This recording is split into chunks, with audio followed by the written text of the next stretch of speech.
إن الحمد لله نحمده ونستعينه ونستغفره ونؤمن به ونعوذ بالله من شرور أنفسنا ومن سيئات أعمالنا من يهده الله فلا مضل له ومن يضلله فلا هادي له أشهد أن لا إله إلا الله وأشهد أن محمدا عبده ورسوله أما بعد فأعوذ بالله من الشيطان الرجيم بسم الله الرحمن الرحيم ومن أحسن قولا ممن دعا إلى الله وعمل صالحا وقال إنني من المسلمين سبحان ربك رب العزة عما يصفون وسلام على المرسلين والحمد لله رب العالمین۔ میرے واجب الاحترام قابل قدر سامعین، دوستوں اور بزرگوں، میں نے آپ کے سامنے قرآن حکیم سے ایک چھوٹی سی آیت تلاوت کی ہے۔ دعا کرو کہ اللہ رب العالمین حق کہنے، حق کو سمجھنے، حق پر عمل کرنے کی توفیق عطا فرمائے۔ میرے ذمے جو عنوان لگایا گیا ہے دعوت اللہ ہے، یعنی کہ اللہ کی طرف بلانا۔ فرمایا اس شخص سے بہتر شخص کون ہو سکتا ہے جو اللہ کی طرف بلائے، اللہ کی طرف لوگوں کو دعوت دے اور پھر اپنا آپ بھی صحیح کرے، اپنے آپ کو درست کرے، صالح اعمال کرے، صالح کام کرے۔ وقال اننی من المسلمین، اور فرما بردار بن جائے اور کہے کہ میں تو اللہ کا فرما بردار ہوں۔ میرے بھائیوں، یہ کہنے کو تو چھوٹی سی بات ہے، یہ چھوٹی سی آیت ہے، لیکن اس آیت کے اندر رب العالمین نے اس ماننے والے کو بڑی بات کہی ہے، بڑا کام ذمہ لگایا ہے کہ اس شخص سے بہتر کون ہو سکتا ہے جو اللہ کی طرف بلائے۔ میرا اور آپ سب کا دعویٰ ہے کہ ہم اللہ کی طرف لوگوں کو بلاتے ہیں، ہماری دعوت یہی ہے، دعوت و تبلیغ المسلمین۔ ہماری تحریک، ہماری جماعت، ہماری تنظیم اسی بات پر قائم ہے کہ ہم لوگوں کو اللہ کی طرف بلاتے ہیں، اللہ کے دین کی دعوت دیتے ہیں۔ آیا ہم دیکھیں، اپنے گربانوں میں جھانکیں، کیا یہ دعویٰ ہمارا سچا ہے یا غلط ہے؟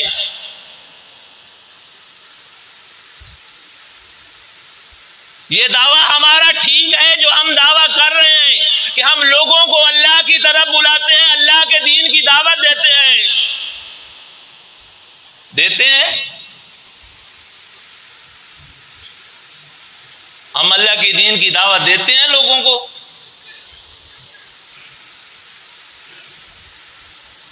میرے دوستو، اگر آپ دیتے ہیں، جو دیتے ہیں، جو عمل کرتے ہیں، یقیناً وہ قابل تعریف ہیں، میں ان کو سلوٹ کرتا ہوں۔ جو اس بات پر قائم ہے اور دعوت دیتے ہیں، صرف کہتے نہیں، یقین جانیے جتنے ہم موجود ہیں اس مسجد کے اندر، اگر یہ سب ہم دعوت دینے لگ جائیں اور دیتے ہوں تو اتنے نہ ہوں جتنے موجود ہیں، کیوں یہ لوگ جتنے بھی ہیں مقامی نہیں ہیں، مختلف علاقوں سے ہیں، مختلف شہروں سے ہیں۔ اگر ہم دعوت دیتے تو یہ مسجد بھری ہوئی ہوتی، لوگوں سے یہ مسجد آباد ہوتی، تو یہ بات بتائی پتہ دے رہی ہے کہ ہم دعوت کوئی نہیں دیتے. ہاں اپنے کاروبار میں مست ہیں، اپنے کام میں مست ہیں، کارخانے والا کارخانے چلانے میں مست ہے، فیکٹری والا فیکٹری چلانے میں مست ہے، مزدوری کرنے والا مزدوری کرنے میں مست ہے. جو کام جو ڈیوٹی دنیا کی اس کے ذمے لگی ہوئی ہے وہ کر رہا ہے، لیکن دین کی ڈیوٹی کوئی نہیں کر رہا.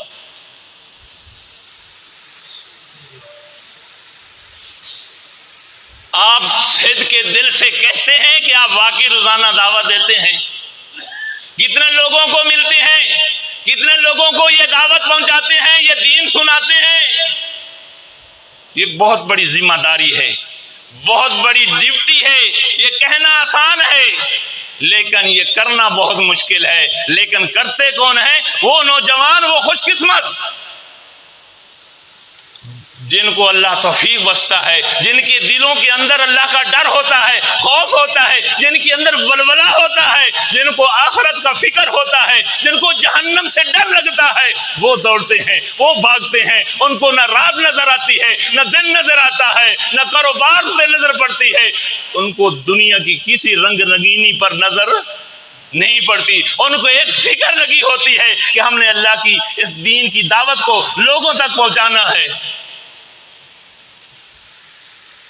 پھر اعمال صالحہ کرتے ہیں. اعمال صالحہ ہم کرتے ہیں جس کو قرآن حکیم نے کہا ہے کہ یہ صالح اعمال ہیں. صالح اعمال تو انسان کی زندگی بدل دیتے ہیں، صالح اعمال تو انسان کا نقشہ بدل دیتے ہیں. بدلتا ہے یا نہیں بدلتا؟ صالح اعمال بدلتے ہیں، نقشہ بدل دیتے ہیں یا نہیں بدل دیتے؟ ہم کرتے ہیں، ہمارا نقشہ بدلا ہے، ہماری سیرت بدلی ہے، ہماری صورت بدلی ہے، ہمارا اخلاق بدلا ہے، ہمارے معاملات بدلے ہیں، ہمارا لین دین بدلا ہے، ہمارا کاروبار بدلا ہے. جھوٹ بولتے ہیں تو بولتے جا رہے ہیں، فراڈ کرتے ہیں تو کرتے جا رہے ہیں، دھوکہ کرتے ہیں تو کرتے جا رہے ہیں، سود پہ پیسہ دیتے ہیں تو دیتے جا رہے ہیں، سود کھاتے ہیں تو کھاتے جا رہے ہیں. نہ حلال کی تمیز ہے نہ حرام کی تمیز ہے. کلمہ پڑھتے ہیں، مسلمان ہیں، کلمہ پڑھ لیا، لا الہ الا اللہ محمد الرسول اللہ. یہ کلمہ تو پہلے لوگ بھی پڑھتے تھے. یہ بات میں نہیں کہہ رہا، اللہ کا قرآن فرماتا ہے کہ پہلے لوگوں کا کیا ایمان تھا، وہ دعویٰ تو ایمان کا کرتے تھے لیکن ایمان کا دعویٰ کرنے کے ساتھ ساتھ اور کام بھی کرتے تھے. کیوں؟ ان کا ایمان صحیح نہیں تھا، صرف دعویٰ تھا. کہیں ہمارا ایسا نہ ہو کہ ہمارا ہی صرف دعویٰ ہو، ہم بھی وہی کام کرنے لگ جائیں جو انہوں نے کیے تھے. ایمان کا دعویٰ تو کیا لیکن یقین کس پہ رکھا؟ اللہ کی ذات پہ رکھا. یہ تو کہا کہ اللہ ہے، یہ کائنات اللہ نے بنائی ہے، یہ وہ بھی مانتے تھے کہ آسمان کا مالک اللہ ہے، زمین کا خالق اللہ ہے، انسانوں کو بنانے والا اللہ ہے. یہ مانتے تھے وہ. تم بھی مانتے ہو، نہیں مانتے؟ تم بھی مانتے ہو، وہ بھی مانتے تھے. فرق کیا ہے؟ انہوں نے اللہ کے دین کے مطابق اپنے آپ کو بدلا نہیں، صالح اعمال نہیں کیے، ایمان کی قدر نہیں کی. دعویٰ تو کر رہے تھے کہ ہم مسلم ہیں، ہم فرما بردار ہیں، ہم ماننے والے ہیں اللہ کے، لیکن وہ ماننے والے کسی اور کے تھے. جو ایمان کی جن لوگوں نے قدر نہیں کی، انہوں نے ایمان سے ہٹ کر دوسرا ایمان اپنا لیا. جو بہت زیادہ سیانے تھے، سمجھدار تھے، بڑی سوچ و فکر رکھنے والے تھے، اپنے آپ کو بڑا پالش کر کے دکھانے والے تھے کہ ہم مسلم ہیں، ہم مومن ہیں، ہم فرما بردار ہیں۔ قرآن حکیم نے کیا ان کو بتایا ہے؟ افرأیت من اتخذ الہہ ہوا، کیا تم نے پکڑ لیا ہے؟ افرأیت من اتخذ الہہ ہوا، کیا اپنی خواہش کو، اپنے نفس کو تم نے الہ بنا لیا ہے؟ یہ مشرکین مکہ کو نہیں کہا، یہ ایمان والوں کو کہا ہے جو ایمان کا دعویٰ کرنے والے تھے۔ خواہش نے کہا کہ جھوٹ بول لو، کچھ نہیں ہوتا، جھوٹ بولنے سے تمہاری برتری حاصل ہو جائے گی، جھوٹ بولنے سے لوگ تمہارا ساتھ دیں گے، رو چلاؤ اور شور مچا دو، تمہارا نمبر آ جائے گا اور حق دب جائے گا، حق شریف دب جائے گا، بدماش اوپر آ جائے گا۔ شور مچا دو، جھوٹ پہ جھوٹ بولتے جاؤ، الزام پہ الزام لگاتے جاؤ، تہمت پہ تہمت لگاتے جاؤ، کوئی پوچھنے والا نہیں تجھ سے، تم معاشرے میں بہت بڑا مقام حاصل کر لو گے۔ بدلا اپنے آپ کو؟ نہیں بدلا۔ جب انسان اپنے آپ کو بدلے نہیں، کائنات کبھی نہیں آیا کرتی، کائنات کبھی نہیں بدلا کرتی، کبھی دعوت پھل پھول نہیں دعوت کو لگا کرتا۔ آپ اس طریقے سے، جس طریقے سے آپ زندگی گزار رہے ہیں، 100 سال 200 سال گزار لیں، یقین جانیے کوئی انقلاب نہیں آئے گا۔ انقلاب تب آیا کرتا ہے جب انسان ایمان آنے کے بعد، ایمان لے آنے کے بعد انسان اپنے اندر تبدیلی لائے۔ اپنے اندر کیا لائے؟ تبدیلی لائے۔ یہ ایماندار ہے، داڑھی رکھی ہوئی ہے، نائی کے پاس جاتا ہے، کہتا ہے اس کو چھوٹی کرو، یہ کون ہے؟ پھر کہتا ہے نائی بڑا بے ایمان ہے، میں نے اسے کہا کہ نیچے سے اوپر کرو، اس نے داڑھی کاٹ دی ہے۔ نائی کی جرت ہے داڑھی کاٹے؟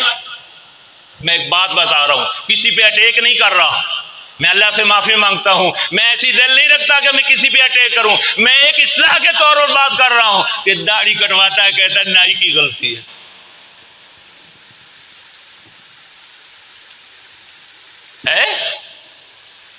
ایمان کا دعویٰ ہے، بڑا متقی ہے، بڑا پرہیزگار ہے، داڑھی کٹوا رہا ہے، کہتا ہے اس کو نہ چھیڑو، جبکہ قرآن حکیم نے داڑھی کے متعلق بتایا ہے کہ یہ داڑھی انبیاء کی سنت ہے، یہ داڑھی فرض ہے رکھنا۔ جھوٹ سے بچنا قرآن حکیم نے بتایا ہے، سود سے بچنا قرآن حکیم نے بتایا ہے، بے حیائی سے بچنا قرآن حکیم نے بتایا ہے، زنا سے بچنا قرآن حکیم نے بتایا ہے، شرک سے بچنا قرآن حکیم نے بتایا ہے۔ بتایا ہے یہ نہیں بتایا؟ تمام انبیاء کی یہی دعوت رہی ہے۔ اللہ رب العالمین فرماتے ہیں افرأیت من اتخذ الہہ ہوا، کیا نہیں دیکھا تو نے اس شخص کو جس نے اپنی خواہش نفس کو الہ مان لیا، جیسے خواہش کہتی گئی اسے کرتا گیا۔ خواہش نے کہا کہ نماز نہ پڑھ، نہیں پڑھی، خواہش نے کہا زکوٰۃ نہیں دینی، نہیں دی، خواہش نے کہا کہ روزہ نہیں رکھنا، نہیں رکھا، خواہش نے کہا کہ حج عمرہ نہیں کرنا، نہیں کیا۔ مال بھی ہے، دولت بھی ہے، صحت بھی ہے، ساری قسم کی نعمتیں اللہ کی دی ہوئی ہیں، طاقت ہے، لیکن کرتا نہیں۔ پھر کہتا ہے کہ میں مسلم ہوں، میں مومن ہوں، تو فرمایا جو مشرک ہے، جو شرک کرتا ہے، وہ تو اعلانیہ کر رہا ہے، یہ ایمان کے روپ میں دنیا کو دھوکہ دے رہا ہے، روپ ایمان کا بنایا ہوا ہے لیکن دھوکہ دنیا کو دے رہا ہے۔ اب اس کو سزا زیادہ ہوگی یا اس کو سزا زیادہ ہوگی؟ اور جو ایسا کام کرتا ہے، ان المنافقین فی الدرک الاسفل من النار، دو قسم کے لوگ تھے اللہ کے پیغمبر کے دور کے اندر، اور دونوں مومن تھے۔ ایک وہ مومن تھے جو سچے مومن تھے، ایک وہ مومن تھے جو ایمان کا دعویٰ کر رہے ہیں، اللہ کے پیغمبر کے پیچھے نمازیں پڑھ رہے ہیں، ان کی محفل اٹینڈ کر رہے ہیں، درس و تدریس سن رہے ہیں، ان کی صحبت اٹینڈ کر رہے ہیں، لیکن ہیں کون؟ وہ بھی مومن تھے، ان سے پوچھا ہے تم نے؟ وہ کہتے تھے ہم منافق ہیں، وہ کہتے تھے ہم اللہ کے باغی ہیں، اللہ کے ماننے والے نہیں ہیں ہم۔ اذا جاءک المنافقون قالوا نشهد انك لرسول الله والله يعلم انك لرسول والله يشهد ان المنافقين لكاذبون۔ یہ بھی مومن تھے۔ کہیں ایسا تو نہیں کہ ہم وہی مومن ہیں کہ دعوی ایمان کا اعمال کسی اور کے ذمے، دعوی ایمان کا کام کسی اور کے ذمے؟ تو میرے عزیزو خبردار ہو جائیے، اپنی غلطی کو غلطی سمجھیے، غلطی سے واپس آئیے، توبہ کیجئے، معافی مانگیے۔ اللہ رب العالمین فرماتے ہیں ظہر الفساد فی البر والبحر بما کسبت ایدی الناس لیذیقہم بعض الذی عملوا لعلہم یرجعون۔ یہ آج فساد برپا ہے، گھر گھر کے اندر لڑائی ہے، فساد ہے، ملک کے اندر، محلے کے اندر، شہر کے اندر، برادریوں کے اندر، خاندانوں کے اندر، قبیلوں کے اندر۔ کیا وجہ ہے؟ ایمان نہیں، نا انصافی ہے، جھوٹ ہے، جھوٹ، اپنا حق بھی لے لینا تو دوسرے کا بھی دبا لینا، اور سچ نہ بولنا ہے۔ یہ نہیں، اگر سچ ہو، جھوٹ نہ ہو، کسی کا حق نہ کھایا جائے، نہ دبایا جائے، بتاؤ جھگڑا ہوگا؟ تو لوگوں نے کیا کیا؟ لوگوں نے اللہ کے حق کو دبایا۔ لوگوں نے کیا کیا؟ اللہ کے حق کو دبایا۔ یہ عبادت کس کا حق ہے؟ یہ بندگی کس کا حق ہے؟ یہ سور و پکار کس کا حق ہے؟ انہوں نے حقوق اللہ کو نہ مانا، اور یہ حقوق العباد کو نہیں مانتا۔ انہوں نے حقوق اللہ کو نہ مانا، یہ حقوق العباد کو نہیں مانتا۔ کلمہ بھی پڑھتا ہے، حقوق العباد نہیں مانتا۔ وہ کلمہ نہیں پڑھتے تھے، وہ حقوق العباد دیتے تھے، وہ حقوق اللہ نہیں مانتے تھے۔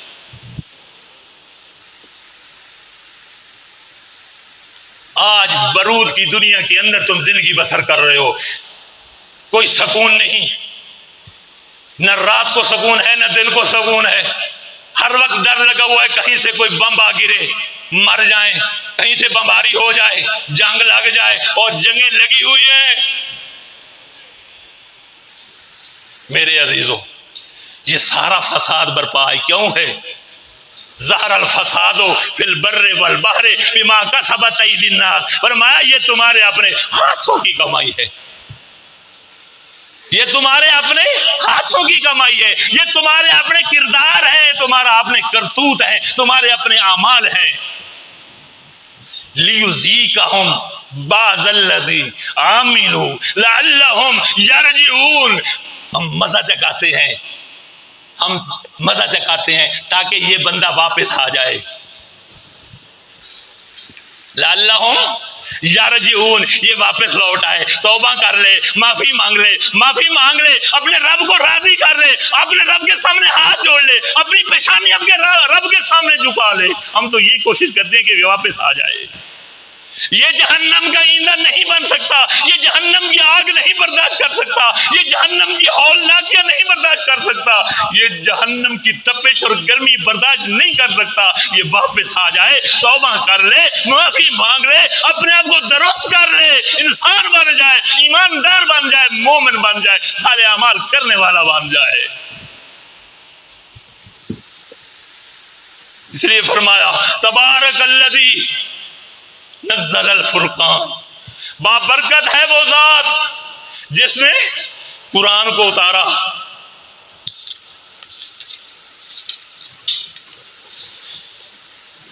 جس نے اپنے بندے پر قرآن کو نازل فرمایا، علی عبدہ لیکون للعالمین نذیرا،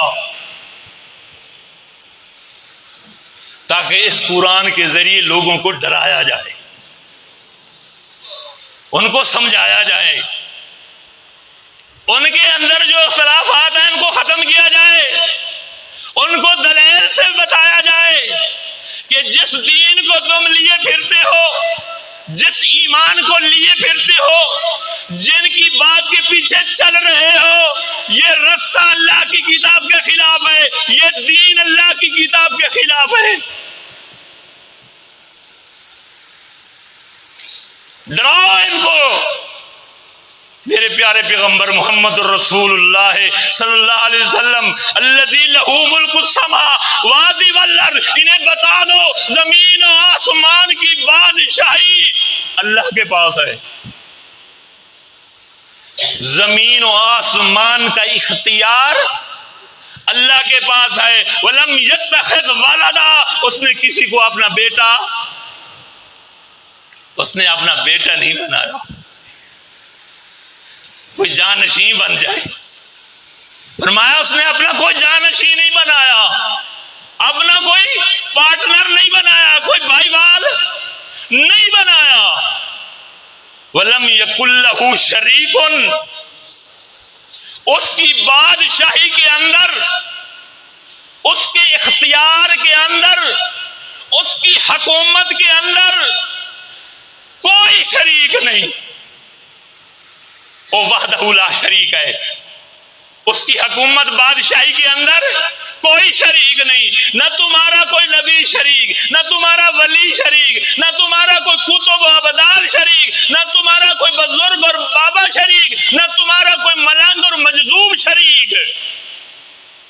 لم یتخذ والدہ، اس نے کوئی اپنا شریک نہیں بنایا، کوئی بیٹا نہیں بنایا۔ ولم یکن لہ شریک فی الملک، اس نے پوری کائنات کے اندر، پورے ملک کے اندر کوئی اپنی بادشاہی کے اندر کسی کو نہیں اپنا پارٹنر بنایا۔ وخلق، اور اسی نے پیدا کیا ہے کل شیء، ہر چیز کو اسی نے بنایا، انسانوں کو اسی نے بنایا، جنوں کو اسی نے بنایا، جنگل کے رہنے والے درندوں کو اسی نے بنایا، پرندوں کو اسی نے بنایا، حشرات الارض کو اسی نے بنایا، فرشتوں کو اسی نے بنایا۔ فرمایا یہ ساری تخلیق کرنے والا کون ہے؟ اللہ ہے۔ فرمایا کل شیء فقدرہ تقدیرا، اور فرمایا یہ بنا کے ایسے نہیں چھوڑ دیا، اس کا تعین کیا ہے، اس کا اندازہ مقرر کیا ہے، اس کی لیمٹ رکھی ہے کہ آسمان نے کب ختم ہونا ہے، زمین نے کب ختم ہونا ہے، انسان دنیا میں آیا ہے کتنا عرصہ اس نے رہنا ہے، فلاں نے کتنا رہنا ہے۔ فرمایا ہر چیز، چاہے وہ درخت ہے، جرند ہے، پرند ہے، حیوانات ہے، نباتات ہے، انسان ہے، فرشتے ہیں، فرمایا کائنات کی ہر ایک چیز اللہ نے اس کا ایک ٹائم بنایا ہے اس کے ختم ہونے کا۔ سنتے ہو کل من علیہا فان، ہر چیز میں فنا ہونا ہے، کل شیء ہالک الا وجہہ، ہر چیز نے ہلاک ہونا ہے۔ وَيَبْقَى، باقی کس نے رہنا ہے؟ وَيَبْقَى وَجْهُ رَبِّكَ ذُو الجلال والإکرام، رب العالمین نے رہنا ہے۔ تو فرمایا وَاتَّخَذُوا مِن دُونِهِ آلِهَةً لَا يَخْلُقُونَ شَيْئًا، لوگو تم ان کو پکارتے ہو، تم نے ان کو معبود بنا لیا ہے، لا يَخْلُقُونَ شَيْئًا، جو کچھ بھی نہیں بنا سکتے، جو کچھ بھی پیدا نہیں کر سکتے، وَهُمْ يُخْلَقُونَ، بلکہ وہ تو خود بنائے گئے ہیں، خود پیدا کیے گئے ہیں۔ وَلَا يَمْلِكُونَ لِأَنفُسِهِمْ نَفْعًا وَلَا ضَرًّا إِلَّا مَا شَاءَ اللَّهُ، نہ تو وہ نفع اور نقصان کا اختیار رکھتے ہیں، اور نہ وہ اپنی موت کا اختیار رکھتے ہیں، نہ اپنے آپ کو موت دے سکتے ہیں، حیاتًا وَلَا نُشُورًا، نہ انہیں قیامت کے دن اپنی مرضی سے اٹھ کے کھڑا ہونا ان کے اختیار میں ہے۔ تو میرے بھائیوں، اللہ مجھے اور آپ کو سمجھنے کی توفیق عطا فرمائے۔ ربنا تقبل منا انک انت السمیع العلیم وتب علینا انک انت التواب الرحیم۔